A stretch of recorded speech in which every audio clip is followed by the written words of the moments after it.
ಎಲ್ಲರಿಗೂ ಯೂಟ್ಯೂಬ್ ಚಾನಲ್ಗೆ ಸ್ವಾಗತ. ಈ ಒಂದು ವಿಡಿಯೋದಲ್ಲಿ ನಾವು 8ನೇ ತರಗತಿ ಸಮಾಜ ವಿಜ್ಞಾನ ಅಧ್ಯಾಯ 29 ವಿವಿಧ ವ್ಯವಹಾರ ಸಂಘಟನೆಗಳ ಹುಟ್ಟು ಈ ಪಾಠದ ಪ್ರಶ್ನೋತ್ತರಗಳನ್ನು ನೋಡೋಣ.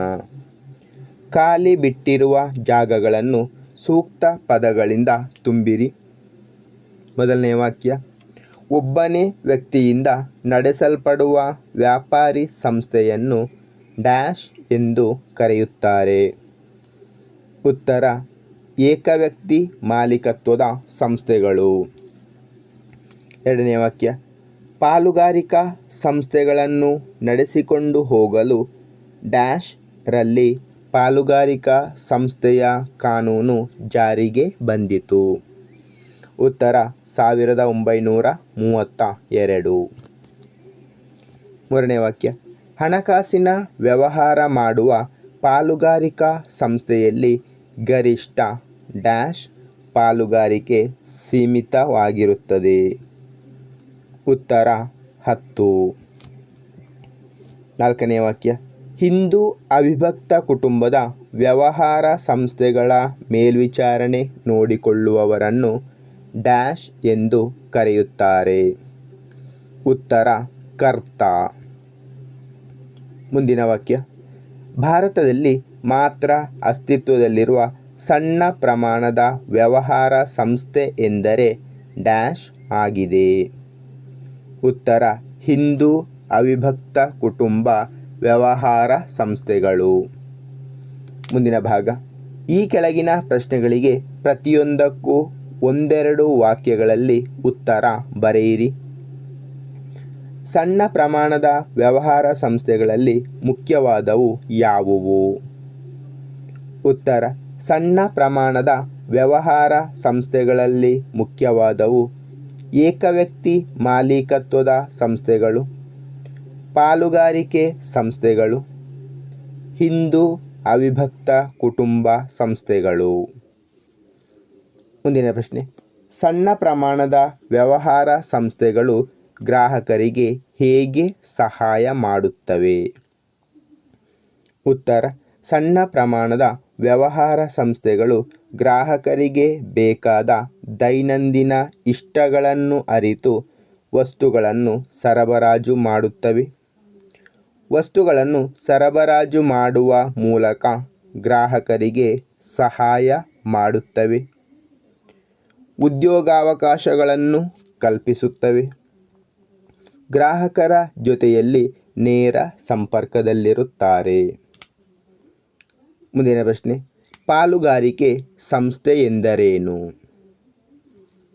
ಉತ್ತರ, ಹಣಕಾಸಿನ ವ್ಯವಹಾರವು ಗರಿಷ್ಠ 10 ಜನ ಪಾಲುಗಾರಿಕೆ ಮತ್ತು ಸಾಮಾನ್ಯ ಪಾಲುಗಾರಿಕೆ ವ್ಯವಹಾರವು ಗರಿಷ್ಠ 20 ಜನ ಪಾಲುಗಾರಿಕೆಗೆ ಸೀಮಿತವಾಗಿದ್ದರೆ ಅದನ್ನು ಪಾಲುಗಾರಿಕೆ ಸಂಸ್ಥೆ ಎನ್ನುವರು. 9ನೇ ಪ್ರಶ್ನೆ, ತಟಸ್ಥ ಪಾಲುದಾರರು ಎಂದರೆ ಯಾರು? ಉತ್ತರ, ವ್ಯವಹಾರಗಳಲ್ಲಿ ಬಂಡವಾಳವನ್ನು ಹೂಡಿ ದಿನವಹಿ ವಹಿವಾಟುಗಳಲ್ಲಿ ಸಕ್ರಿಯವಾಗಿ ಭಾಗವಹಿಸದೆ ಬಂಡವಾಳದ ಅನುಪಾತಕ್ಕೆ ಅನುಗುಣವಾಗಿ ಲಾಭಗಳನ್ನು ಹಂಚಿಕೊಳ್ಳುವ ಮತ್ತು ನಷ್ಟ ಅಥವಾ ಜವಾಬ್ದಾರಿಗಳಿಗೂ ಹೊಣೆಯಾಗಿರುವವರನ್ನು ತಟಸ್ಥ ಪಾಲುದಾರರು ಎನ್ನುವರು. ಮುಂದಿನ ಪ್ರಶ್ನೆ, ಪಾಲುಗಾರಿಕೆ ಸಂಸ್ಥೆಯ ವಿಸರ್ಜನೆ ಸರಳವಾಗಿದೆ ಹೇಗೆ? ಉತ್ತರ, ಪಾಲುಗಾರಿಕೆ ಸಂಸ್ಥೆಯ ವಿಸರ್ಜನೆ ಸರಳವಾಗಿದೆ ಏಕೆಂದರೆ ಯಾವುದೇ ಪಾಲುಗಾರ ಇತರ ಪಾಲುಗಾರರಿಗೆ 14 ದಿನಗಳ ಮುನ್ಸೂಚನೆ ಕೊಡಬಹುದು ಹಾಗೂ ಇತರ ಪಾಲುಗಾರರ ಸಮ್ಮತಿಯ ಮೇಲೆ ವಿಸರ್ಜಿಸಬಹುದು. ಮುಂದಿನ ಭಾಗ, ಈ ಕೆಳಗಿನ ಪ್ರಶ್ನೆಗಳನ್ನು ಸೂಕ್ತ ರೀತಿಯಲ್ಲಿ ಉತ್ತರಿಸಿ. ಏಕ ಮಾಲೀಕತ್ವ ಸಂಸ್ಥೆಯ ಯಾವುದಾದರೂ 4 ಅನುಕೂಲತೆಗಳನ್ನು ತಿಳಿಸಿ. ಉತ್ತರ, ಏಕ ಮಾಲೀಕತ್ವ ಸಂಸ್ಥೆಯ ಯಾವುದಾದರೂ 4 ಅನುಕೂಲತೆಗಳು: ಇವುಗಳನ್ನು ಪ್ರಾರಂಭಿಸಲು ಯಾವುದೇ ಕಾನೂನಿನ ಕಟ್ಟಳೆಗಳ ಅವಶ್ಯಕತೆ ಬೇಕಾಗಿಲ್ಲ. ಸ್ವಂತ ಬಂಡವಾಳದಿಂದಲೇ ಪ್ರಾರಂಭಿಸಬಹುದು. ದಿನದ ವಹಿವಾಟುಗಳನ್ನು ನಡೆಸುವುದು ಅಷ್ಟೇನೂ ಕಷ್ಟವಲ್ಲ. ಇವರು ಗ್ರಾಹಕರ ಜೊತೆಯಲ್ಲಿ ನೇರ ಸಂಪರ್ಕ ಇಟ್ಟುಕೊಂಡಿರುತ್ತಾರೆ. ಉದ್ಯೋಗಾವಕಾಶ ಕಲ್ಪಿಸುತ್ತಾರೆ. ಅನೇಕ ಸಾಮಾಜಿಕ ಸೇವೆಗಳನ್ನು ಮಾಡುತ್ತಾರೆ. ಮುಂದಿನ ಪ್ರಶ್ನೆ, ಏಕ ಮಾಲೀಕತ್ವ ಸಂಸ್ಥೆಯ ಯಾವುದಾದರೂ 4 ದೋಷಗಳನ್ನು ತಿಳಿಸಿ.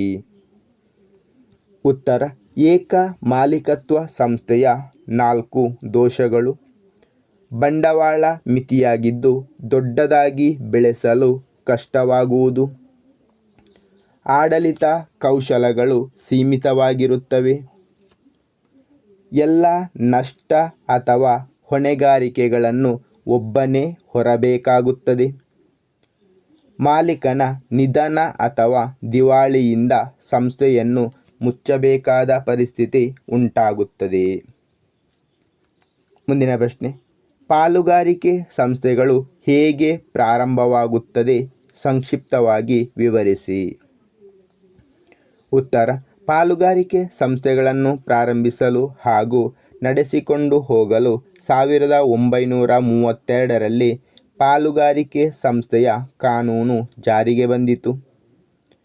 ಈ ಕಾಯ್ದೆಯ 4ನೇ ಸೆಕ್ಷನ್ ಪ್ರಕಾರ ಎಲ್ಲರೂ ಕೈಗೊಂಡಿರುವ ಅಥವಾ ಅದರಲ್ಲಿ ಎಲ್ಲರ ಪರವಾಗಿ ಒಬ್ಬ ವ್ಯವಹರಿಸುತ್ತಿರುವ ವ್ಯವಹಾರದ ಲಾಭಗಳನ್ನು ಹಂಚಿಕೊಳ್ಳಲು ಒಪ್ಪಿಕೊಂಡಿರುವ ವ್ಯಕ್ತಿಗಳ ನಡುವಿನ ಸಂಬಂಧ ಪಾಲುಗಾರಿಕೆಯಾಗಿದೆ.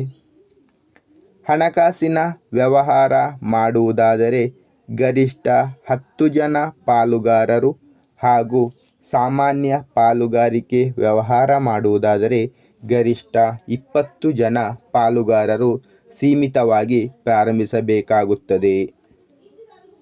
ಮುಂದಿನ ಪ್ರಶ್ನೆ, ಪಾಲುಗಾರಿಕೆ ಸಂಸ್ಥೆಗಳ ವಿವಿಧ ರೀತಿಯ ಪಾಲುಗಾರರನ್ನು ತಿಳಿಸಿ. ಉತ್ತರ: ಪಾಲುಗಾರಿಕೆ ಸಂಸ್ಥೆಗಳ ವಿವಿಧ ರೀತಿಯ ಪಾಲುಗಾರರು: ಕ್ರಿಯಾಶೀಲ ಅಥವಾ ಸಕ್ರಿಯ ಪಾಲುಗಾರರು, ತಟಸ್ಥ ಪಾಲುಗಾರರು, ನಾಮಮಾತ್ರ ಪಾಲುಗಾರರು, ಅಪ್ರಾಪ್ತ ವಯಸ್ಕ ಪಾಲುದಾರರು. ಮುಂದಿನ ಪ್ರಶ್ನೆ, ಪಾಲುಗಾರಿಕೆ ಸಂಸ್ಥೆಗಳ ಯಾವುದಾದರೂ 4 ಅನುಕೂಲತೆಗಳನ್ನು ತಿಳಿಸಿ. ಉತ್ತರ: ಪಾಲುಗಾರಿಕೆ ಸಂಸ್ಥೆಗಳ 4 ಅನುಕೂಲತೆಗಳು: ಸುಲಭ ರಚನೆ, ಹೆಚ್ಚಿನ ಬಂಡವಾಳ, ಹೆಚ್ಚಿನ ಪರಿಣತಿ, ವಿಶ್ವಾಸಾರ್ಹತೆ, ನಷ್ಟದ ಹಂಚಿಕೆ, ವ್ಯವಹಾರದ ರಹಸ್ಯ, ಸರಳ ವಿಸರ್ಜನೆ. ಮುಂದಿನ ಪ್ರಶ್ನೆ, ಪಾಲುಗಾರಿಕೆ ಸಂಸ್ಥೆಗಳ ಯಾವುದಾದರೂ 4 ದೋಷಗಳನ್ನು ತಿಳಿಸಿ. ಉತ್ತರ: ಪಾಲುಗಾರಿಕೆ ಸಂಸ್ಥೆಗಳ 4 ದೋಷಗಳು: ಕೆಲವು ಸಂದರ್ಭಗಳಲ್ಲಿ ಪಾಲುಗಾರರ ನಡುವೆ ಒಮ್ಮತ ಇಲ್ಲದೆ ಹೋದಾಗ ಅವರವರಲ್ಲಿ ತಾರತಮ್ಯಗಳು, ನಷ್ಟದ ಹೊಣೆಗಾರಿಕೆ ಅಪರಿಮಿತವಾಗಿದ್ದು ಹೆಚ್ಚು ಜನ ಪಾಲುಗಾರರಾಗಲು ಇಷ್ಟಪಡುವುದಿಲ್ಲ, ಪಾಲುಗಾರರು ತಮ್ಮ ಪಾಲನ್ನು ಬೇರೆಯವರಿಗೆ ಸುಲಭವಾಗಿ ವರ್ಗಾಯಿಸಲು ಸಾಧ್ಯವಿಲ್ಲ, 2 ಅಥವಾ ಹೆಚ್ಚು ಪಾಲುಗಾರರು ಇರುವುದರಿಂದ ವ್ಯವಹಾರದ ಗೌಪ್ಯತೆ ನಿರ್ವಹಣೆ ಕಷ್ಟಸಾಧ್ಯ. ಮುಂದಿನ ಪ್ರಶ್ನೆ, ಪಾಲುಗಾರಿಕೆ ಸಂಸ್ಥೆಗಳನ್ನು ನೋಂದಾಯಿಸುವುದರಿಂದಾಗುವ ಅನುಕೂಲತೆಗಳೇನು? ಪಾಲುಗಾರಿಕೆ ಸಂಸ್ಥೆಗಳನ್ನು ನೋಂದಾಯಿಸುವುದರಿಂದಾಗುವ ಅನುಕೂಲತೆಗಳು: ನೋಂದಣಿ ಹೊಂದಿರುವ ಸಂಸ್ಥೆಯು 100 ರುಗಳನ್ನು ಮೀರಿದ ಸಾಲದ ವಸೂಲಿಗಾಗಿ 3ನೇ ವ್ಯಕ್ತಿಗಳ ವಿರುದ್ಧ ನ್ಯಾಯಾಲಯದಲ್ಲಿ ಮೊಕದ್ದಮೆ ಹೂಡಬಹುದು. ನೋಂದಣಿಯಾಗಿರುವ ಸಂಸ್ಥೆಗಳು ಸಾಲಗಳ ವಸೂಲಿಗಾಗಿ ಇತರೆ ಪಾಲುಗಾರ ಸಾಲ ವಸೂಲಿಗಾಗಿ ಆತನ ವಿರುದ್ಧವೂ ದಾವೆ ಹೂಡಬಹುದು. ನೋಂದಣಿಯಾಗದ ಸಂಸ್ಥೆಯ ವಿರುದ್ಧ ಅಥವಾ ಅದರ ಪಾಲುಗಾರರ ವಿರುದ್ಧ ಮೂರನೇ ವ್ಯಕ್ತಿ ದಾವೆ ಹೂಡಬಹುದು. ನೋಂದಣಿಯಾಗದ ಸಂಸ್ಥೆ ಅಥವಾ ಅದರ ಪಾಲುಗಾರರ ವಿರುದ್ಧ ಯಾವುದೇ ಪಾಲುಗಾರನಾಗಲಿ ಸಂಸ್ಥೆಯ ವಿಸರ್ಜನೆ ಅಥವಾ ಲೆಕ್ಕಪತ್ರಗಳ ಇತ್ಯರ್ಥಕ್ಕಾಗಿ ನ್ಯಾಯಾಲಯದಲ್ಲಿ ದಾವೆ ಹೂಡಬಹುದು.